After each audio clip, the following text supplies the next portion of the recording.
আসসালামু আলাইকুম। আজকে আমরা শিখব ইচ এবং এভরির পার্থক্য।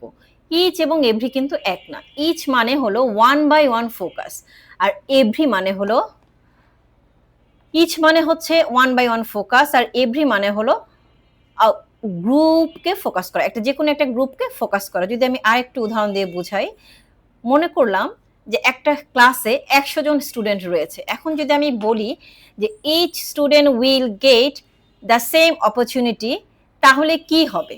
যে ১০০ জনের ১০০ জনই আলাদা আলাদা করে একই সুযোগ পাবে, তার মানে কেউ বাদ যাবে না, ১০০তে ১০০।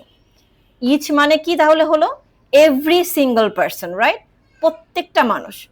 এখন আমি যদি সেম সেন্টেন্সটাকে একটু অন্যভাবে বলি, every student will get the same opportunity, তার মানে কি দাঁড়াবে? তার মানে দাঁড়াবে ওই ক্লাসে কতজন স্টুডেন্ট ছিল? ১০০ জন, রাইট? এই ১০০ জনের মধ্যে যদি ৮০ জন বা ৯০ জনও ওই সুযোগ সুবিধা পায়, তখন আমরা বলতে পারি কি এভরি স্টুডেন্ট। ওকে, তাহলে বোঝা গেল ইচ আর এভরি পার্থক্য।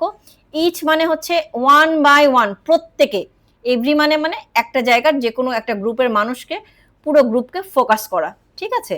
তাহলে এমন যদি হয় যে তুমি প্রতিদিন ফেসবুক ব্রাউজ করো, একদিনও বাদ নেই, তাহলে কি হবে? প্রতিদিন, প্রত্যেকটা দিন, একদিনও বাদ নেই, তাহলে কি হবে? Each day or every day? কমেন্টে জানাও।